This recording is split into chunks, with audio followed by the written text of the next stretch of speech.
भाजपा शासित एमसीडी द्वारा 200 करोड़ रुपए कीमत के नॉवेल्टी सिनेमा की जमीन को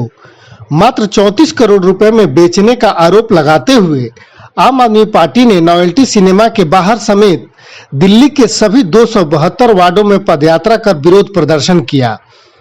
वार्ड 27 के बुध विहार में भी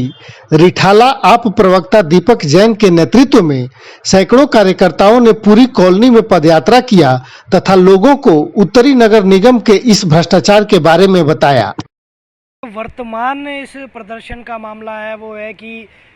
भाजपा शासित एमसीडी हमने देखा 15 सालों से कितना एक के बाद एक घोटाला कर रही है और अब 200 करोड़ रुपए के नोवेल्टी सिनेमा को मात्र 34 करोड़ रुपए पे, क्योंकि भाजपा के नेता ये समझ चुके हैं कि आने वाले 120 दिनों के बाद दिल्ली नगर निगम से उनकी 15 साल की भ्रष्ट सत्ता उखड़ने वाली है और वो जाते जाते सोच रहे हैं इस एमसीडी को जितना बेच के जा सके, दिल्ली की जनता को और जितना ठग सके, जितना ज़्यादा से ज़्यादा भ्रष्टाचार कर सके कर ले और ऐसा भ्रष्टाचार की 200 करोड़ रुपए की दिल्ली नगर निगम की संपत्ति को मात्र 34 करोड़ रुपए में बेच दिया। आज आम आदमी पार्टी के कार्यकर्ता, जागरूक कार्यकर्ता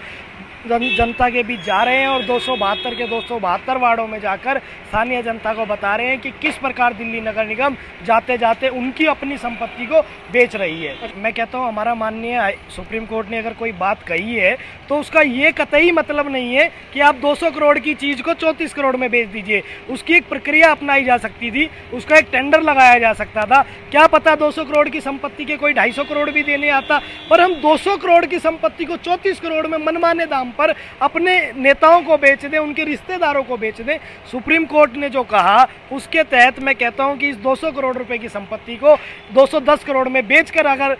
कर्मचारियों की तनख्वाह दी जाती तो कहीं ना कहीं हमें भी लगता कि हाँ भाई कर्मचारियों को संपत्ति में से तनख्वाह दी जा रही है, पर ये मनमाने दाम पर बेचा जा रहा है जो बहुत गलत है और ये प्रथम उसमें सिर्फ और सिर्फ भ्रष्टाचार नजर आता है। देखिए, आरोप लगाना इस दुनिया का सबसे आसान काम है। हमने बसें खरीदी भारत सरकार के डीएसआर के हिसाब से खरीदी, भारत सरकार की तय कंपनी से खरीदी। अब रेट भारत सरकार ने तय किया, कंपनी भारत सरकार ने तय की, दिल्ली सरकार ने बस खरीदी और वो पैसा भारत सरकार के तय रेट का कंपनी को दे दिया। तो इसमें भ्रष्टाचार कहाँ हुआ? पर जो ये भ्रष्टाचार है, जो खुला भ्रष्टाचार है कि तो अब मान लीजिए इस प्लॉट की कीमत 5 करोड़ रुपए है और मैं इसको 50 लाख का बेचता हूँ, तो ये तो खुला भ्रष्टाचार है, मुझे नजर आ रहा है। ये अपने रिश्तेदारों को फायदा पहुँचाने वाली बात है।